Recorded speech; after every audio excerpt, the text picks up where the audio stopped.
Olá, vamos fazer agora uma aula falando sobre o estado de um gás, né? O estudo físico dos gases, onde nós vamos aí trabalhar as condições que um gás apresenta.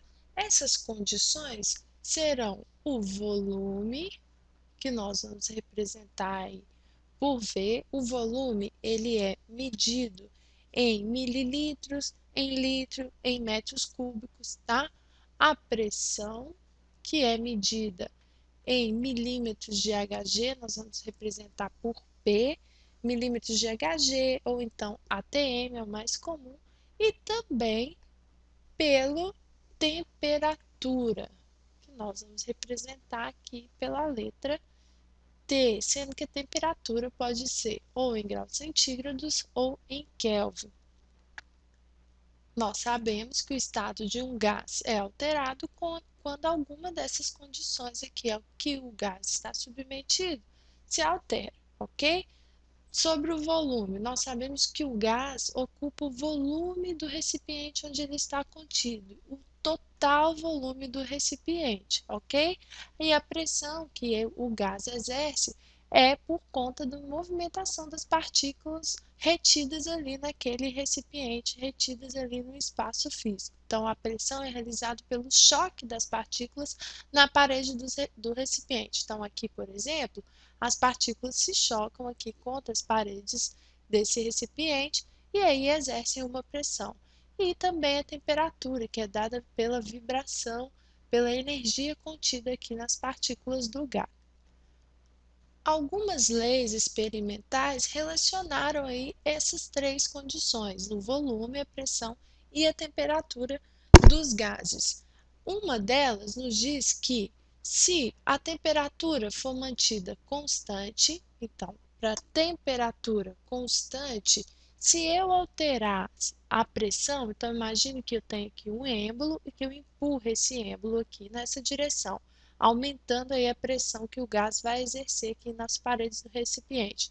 Se eu aumentar a pressão, para que a temperatura seja constante, então temperatura é igual a constante, sim, o que vai acontecer com o volume? O volume ele vai diminuir, ou seja, quando nós mantemos a temperatura de um gás constante, o volume é inversamente proporcional à sua pressão.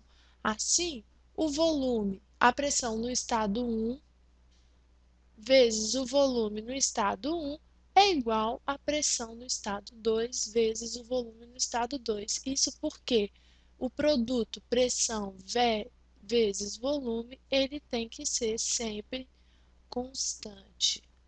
Agora imagine que no segundo caso eu queira manter a pressão constante e que eu vou aquecer aqui esse gás, ok? Então eu vou aquecer o gás. O que vai acontecer aqui com o volume, com a temperatura, para que a pressão seja mantida constante? A temperatura, é claro, como eu estou aquecendo, vai aumentar, estou fornecendo energia para as partículas. Então, para que a pressão, desculpe, seja mantida constante, o que vai acontecer? O êmbolo aqui, ó, ele vai se elevar aumentando o volume. Assim, para uma mesma massa de gás, a pressão vai ser mantida constante e o volume vai aumentar quando a temperatura também aumentar. Então, aqui vai haver um aumento do volume, ou seja, temperatura e volume são diretamente proporcionais. Então, a razão entre temperatura e volume é igual a uma constante. Na nossa próxima aula, nós vamos ver aí o que acontece para que o volume, vou mudar aqui a cor, para que o volume seja constante. O que acontece aí com a temperatura e com a pressão, ok? Um abraço.